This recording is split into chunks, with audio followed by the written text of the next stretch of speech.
Be me, 43, Senior Database Administrator at Regional Bank. Making $165,000, been here 14 years, keeping banking systems running. Bank called Meridian Bank, serves 2.4 million customers across 6 states. Online banking, mobile app, ATM network, all depend on our systems. $18 billion in customer deposits, everything digital. When banking systems go down, people can't access their money.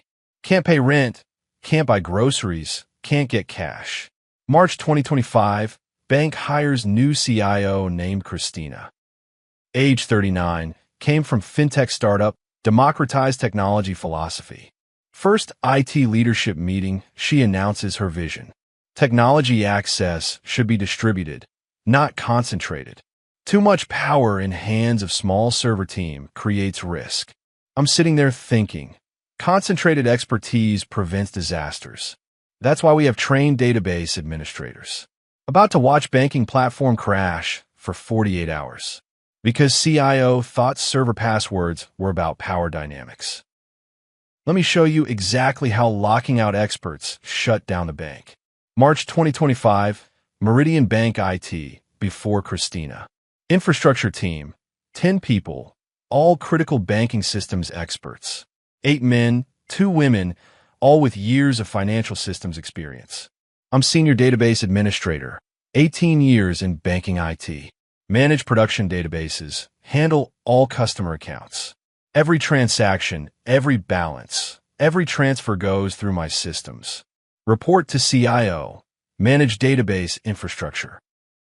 My team, Kevin, age 44, lead systems administrator, 16 years banking. Manages servers, storage, backup systems. Marcus, age 41, network administrator, 14 years.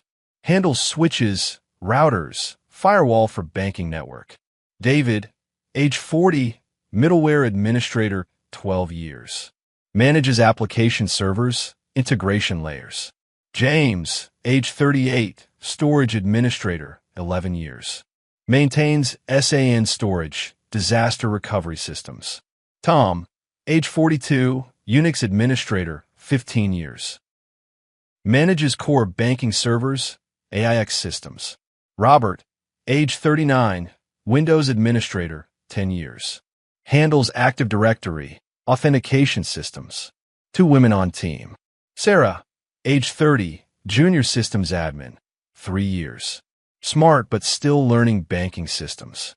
Jennifer, age 32, database analyst, 5 years. Helps with reports, not production database admin. This team kept Meridian running 24/7 for 8 years. 99.97% uptime. Industry-leading reliability. Banking systems can't go down. People need to access money at 2 a.m. ATMs need to work on Christmas. Payroll processing runs on weekends. We're always on call, someone always available. Production access is tightly controlled. Only senior engineers have elevated privileges. Can't let junior staff modify production by accident. One wrong command wipes out customer accounts. One misconfigured database brings down entire bank. We follow change control procedures religiously. Every production change reviewed, tested, approved. No cowboy fixes, no shortcuts, everything documented. This discipline kept us stable through growth. 2.4 million customers, $18 billion deposits. 0 major outages in 5 years. Late March, Christina starts reviewing IT operations. Calls me into her office first week. Why do so few people have production access? Seems like bottleneck limits agility. I explain, banking systems are high risk. Production database contains all customer accounts. Wrong command could wipe out balances. Only trained DBAs should have access. Christina, what prevents abuse of that access? I explain controls. Every command is logged. Audit team reviews logs daily. Any unauthorized change triggers investigation. Plus we have separation of duties. Multiple approvals required for sensitive operations. Christina, sounds like a lot of bureaucracy. I push back. It's regulatory requirement. Banks are heavily regulated. FDIC, OCC, State Banking Commission, all require strict access controls. Christina makes notes, clearly skeptical. She meets with each team member individually. Asks about their access, what they do. Kevin explains server administration requires root access. Can't maintain systems without elevated privileges. Marcus explains network admin needs full access. Banking network security depends on it. David explains middleware requires admin rights. Integration between systems needs oversight. Each person explains why their access is necessary. Christina takes notes but seems unconvinced. Early April, Christina announces new IT governance. Department meeting, all infrastructure staff present. Implementing principle of distributed access. Production privileges will be available to more staff. Reducing concentration in senior team. Kevin asks, who specifically gets access? Christina, I'm creating tier system. Tier 1, read-only monitoring access. Tier 2, limited change access. Tier 3, full production access. Marcus asks, how is tier determined? Christina, based on demonstrated collaborative approach and commitment to inclusive technology practices. I speak up. What about technical competence? Banking systems experience. Understanding of regulatory requirements. Christina, those are factors but not primary criteria. We need to move beyond credentialism. David asks directly, who gets tier 3 access? Christina, 2 people for now. Sarah and Jennifer, they've shown right mindset. Room goes silent, everyone processing this. Sarah has 3 years experience, never touched production. Jennifer is database analyst, not administrator. Neither has banking systems experience at senior level. I object. They're not ready for production access. Sarah hasn't been trained on disaster recovery. Jennifer doesn't know database internals. Christina, they'll learn through doing. This is development opportunity. Kevin, what about the rest of us? Christina, current senior team moves to Tier 1. Monitoring and advisory only. No direct production access. Tom, Unix admin, is direct. You're locking us out. Taking access from people who built these systems. Christina, I'm redistributing access more equitably. I escalate to Chief Risk Officer. Banking regulations require me to report this. Guy named William, age 54, responsible for compliance. Explain the situation to him. CIO removing production access from experienced team, giving it to 2 junior people. This violates change control procedures. William, what's her reasoning? I explain. She calls it distributed access, but she's only giving access to 2 women, removing it from all 8 men. William frowns. That seems problematic. Also risky from operational standpoint. He calls Christina, asks her to explain. Christina's reasoning. Decentralizing power. Previous model concentrated authority with senior male staff. New model empowers emerging talent. William asks, have you consulted with regulators? FDIC has strict requirements about access controls. Christina, access controls remain in place. Just different people executing them. William is uncomfortable but doesn't override. Document everything, monitor closely. I leave meeting knowing this is disaster waiting. April 10th, access changes take effect. All senior male administrators lose production access. Kevin, Marcus, David, me, James, Tom, Robert. Years of combined banking experience, locked out. Sarah and Jennifer, now only people with admin rights. First weekend, minor issue occurs. Batch job fails Saturday night. Usually I'd fix in 10 minutes. Sarah tries, doesn't know batch architecture. Calls me at home for guidance.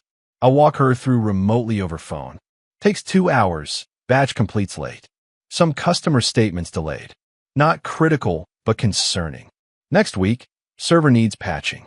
Kevin normally does this monthly. Sarah attempts it, doesn't understand dependencies. Patches wrong server, causes brief outage. Kevin has to talk her through rollback. Using her credentials, doing work remotely. Takes 4 hours, should take 30 minutes. Pattern emerges quickly. Junior admins calling senior staff constantly. We're doing work through their accounts. Inefficient, risky, frustrating. April 15th, I document concerns in email. Send to Christina, CIO, Audit Committee. New access model, creating operational risks. Response times increased significantly. Quality of changes decreased. Recommend restoring access to experienced staff. Christina responds. Transition requires adjustment period. Sarah and Jennifer are learning rapidly. Give it time to stabilize. April 18th, Friday afternoon, 3:15 p.m. I'm on my desk, about to leave early. Weekend plans, taking family to cabin. Monitoring alert goes off on my phone. Production database showing errors. Connection pool exhausted, queries timing out. Check dashboard, database is struggling. Call Sarah, she's primary on call. Database having issues, check connections. Sarah, I see the alerts, what should I do? I'll walk her through. Log into database server. Check active sessions, kill long-running queries. Sarah, how do I log in? My heart sinks. Use your admin credentials. Sarah, which server is production? She doesn't know production server name. I tell her, dbprod01, same credentials you use. Sarah, getting permission denied. I realize problem. Do you have database credentials? Or just OS credentials? Sarah, I don't know the difference. Database is melting down and she doesn't know basics. I try to stay calm. Call Kevin, he can help. Sarah, he doesn't have access anymore. I know that, I'm grasping at straws. Put Jennifer on, maybe she knows database. Jennifer gets on phone. I can see the alerts, but I've only done reporting, never production admin. Database is now completely unresponsive. All customer-facing systems timing out. Online banking down, mobile app down. ATMs starting to fail across network. 3:35 p.m., I make decision. I'm coming in, 20 minutes away. Drive to office, breaking speed limit. This is full crisis. 2.4 million customers affected. 3:55 p.m., I arrive at office. Run to server room, try to log in. My credentials don't work anymore. Access revoked.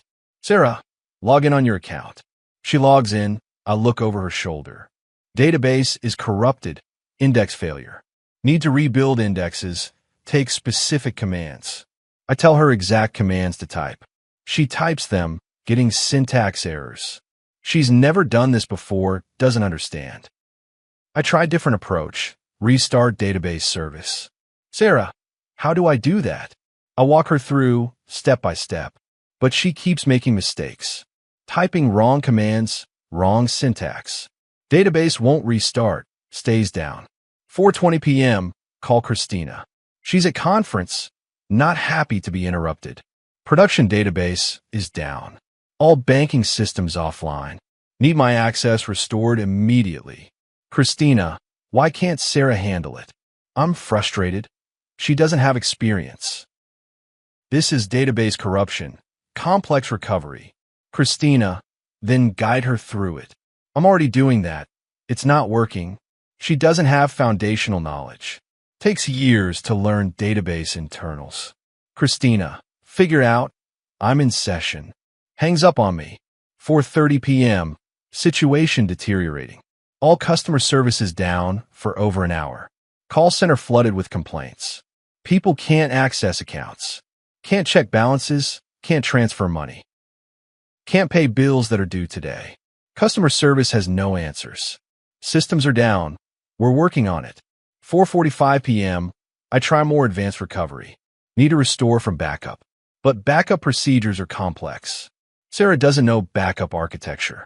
Jennifer tries to help. Also doesn't know. Tom, our storage admin, is at daughter's play. He knows backup systems inside and out. But he doesn't have access anymore. I call him anyway, he comes in. Arrives at 5:30 p.m., tries to log in. Access denied. Christina revoked his credentials. He has to work through Sarah's account. She types what he tells her, but she keeps making typos. Wrong commands, causing more problems. 6 p.m., Kevin arrives. Heard about crisis, came to help. Also locked out, also working through Sarah. Marcus shows up, David shows up. Entire senior team responding. But none of us can touch production. Have to funnel everything through Sarah. It's like performing surgery wearing boxing gloves. We know what to do, but can't execute. 7 p.m., 2 hours into outage. Database still not recovered. CEO calls emergency meeting. All executives, all department heads. Christina has to explain what's happening. Production database failure, team working recovery. CEO asks, when will it be fixed? Christina, working as fast as possible. CEO asks me directly, what's the holdup? I'm honest. Experienced team doesn't have access. Only 2 junior people have credentials. They don't know how to recover database.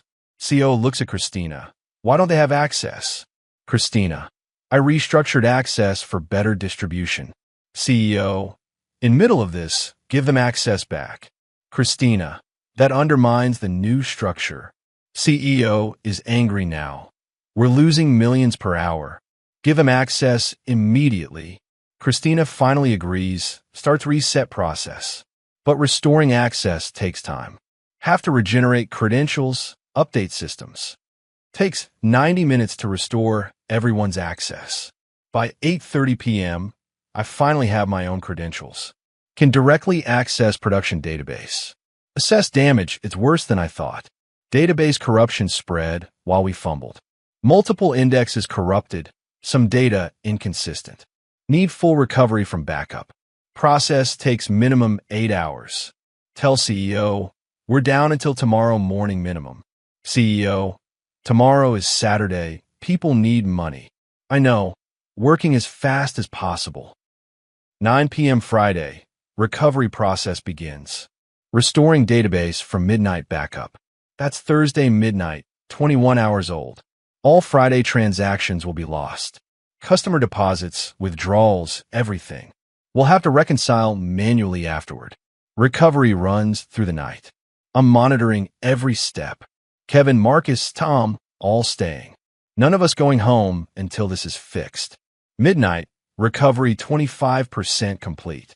3 a.m. Saturday, recovery 60% complete.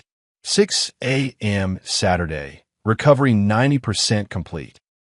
7:15 a.m. Saturday, database comes back online. But we're not done. Need to verify data integrity. Check account balances, transaction logs. Make sure nothing corrupted permanently. 9 a.m. Saturday, verification complete. Bring systems back online one by one. Online banking, mobile app, ATM network. Everything slowly coming back. 11:30 a.m. Saturday, all systems operational. 48 hours after initial crash. Customers can finally access money again. Damage assessment begins immediately. 48 hours of complete outage. 2.4 million customers affected. How many tried to access money and couldn't? How many missed bill payments? How many couldn't buy groceries? How many had emergencies and couldn't get cash? Financial impact on bank. Lost revenue from transactions, $12 million. Customer compensation for overdrafts, $18 million. Regulatory fines pending, estimated $100 million plus. IT recovery costs, $8 million. Reputational damage, incalculable. Total estimated loss, $340 million minimum. Customer impact stories start emerging. Single mother couldn't withdraw cash for groceries. Kids went hungry Friday night. Elderly man couldn't pay nursing home bill. Almost evicted from care facility. Woman in labor couldn't access money. Couldn't pay hospital admission. Delayed emergency C-section. College student couldn't pay rent. Landlord started eviction process. These aren't edge cases. These are real customers whose lives disrupted. Because banking systems went down for 48 hours. April 21st, Monday, regulators arrive. FDIC, OCC, State Banking Commission, all sending examiners to investigate. What happened? Why? How to prevent? I provide full documentation. Timeline of access changes. My objections in writing. Failed recovery attempts. Everything logged and time-stamped. FDIC examiner reads through it. CIO removed access from experienced staff. Gave it to 2 junior people. When crisis hit, they couldn't respond. She looks at me. You documented objections. I show her emails multiple times. Warned this would create operational risk. Examiner. Why did CIO make these changes? I explained the stated reasoning. Distributed access, empowerment, inclusivity. Examiner at a bank. With 2.4 million customers' money. She's appalled. I can see it. April 23rd, Christina is placed on leave. Pending investigation. CEO doesn't want to fire her yet, but can't keep her in role. I'm named interim CIO. First action, restore all access to senior team. Second, hire consultant to review procedures. Third, begin customer outreach and compensation. April 30th, customer exodus begins. Thousands closing accounts daily. Moving to competitors with better reliability. Social media filled with complaints. Meridian Bank can't keep systems running. Switch to First National, no problems. We're losing 5,000 customers per day. $200 million in deposits leaving monthly. Unsustainable rate, bank can't survive. May 2025, regulatory penalties announced. FDIC fines Meridian Bank $85 million. For inadequate operational controls. OCC fines additional $42 million. For unsafe banking practices. State Commission fines $18 million. Total regulatory penalties, $145 million. Plus mandatory consent order. Must hire independent consultant. Must implement new IT governance. Must prove operational soundness. Before restrictions lifted. Class action lawsuit filed by customers. Seeking damages for disrupted access. Medical emergencies, missed payments. Financial harm from 48-hour outage. Lawsuit seeks $200 million in damages. May 15th, Christina is terminated for cause. Board votes unanimously. She posts on LinkedIn briefly. Sometimes innovation threatens established norms. Post deleted within hours after backlash. Comments were brutal, people posting screenshots of news articles about the outage. Her reputation in banking is destroyed. May 20th, criminal investigation opens. State Attorney General reviewing. Possible charges, reckless endangerment, mismanagement of financial institution, endangering public through negligence. June 2025, I'm permanent CIO now. Board offer me the role. $240,000 salary, equity stake. Responsibility to rebuild IT operations and restore customer confidence. First 90 days focused on stability. Hiring experienced banking IT staff. Implementing proper change control. Rebuilding regulatory relationships. By September, customer exodus slows. Still losing accounts, but rate decreasing. October 2025, Christina faces charges. Criminal negligence in banking operations. Faces up to 5 years if convicted. Plus permanent ban from banking industry. Now it's today, November 2025. 8 months since the 48-hour outage. Meridian Bank survived, but barely. Down to 2.1 M customers from 2.4 M. Lost 300,000 accounts, $3 billion in deposits. Still recovering, will take years. Christina awaits trial. Faces criminal charges, civil lawsuits. Her banking career over at age 39. My team is rebuilt, properly staffed. Experienced administrators with banking knowledge. Mix of men and women, hired for competence. Access granted based on expertise. Not ideology, not empowerment narratives. Based on who knows how to recover database. When it crashes at 3 p.m. on Friday. And 2. For million people need their money. That's what matters in banking IT. Not distributed access or power dynamics. Reliability, expertise, crisis response. When you lock out experienced team and give access to unprepared juniors, systems crash, customers suffer, lives are disrupted, banks lose hundreds of millions, and CIO goes to prison for criminal negligence. All because she thought server passwords were about power, not about protecting 2.4 million customers' money. 48 hours, $340 million in losses. 300,000 customers lost. One destroyed career. One criminal trial. All preventable. All predicted. All documented. But she locked out the people who knew how to keep the banking platform running.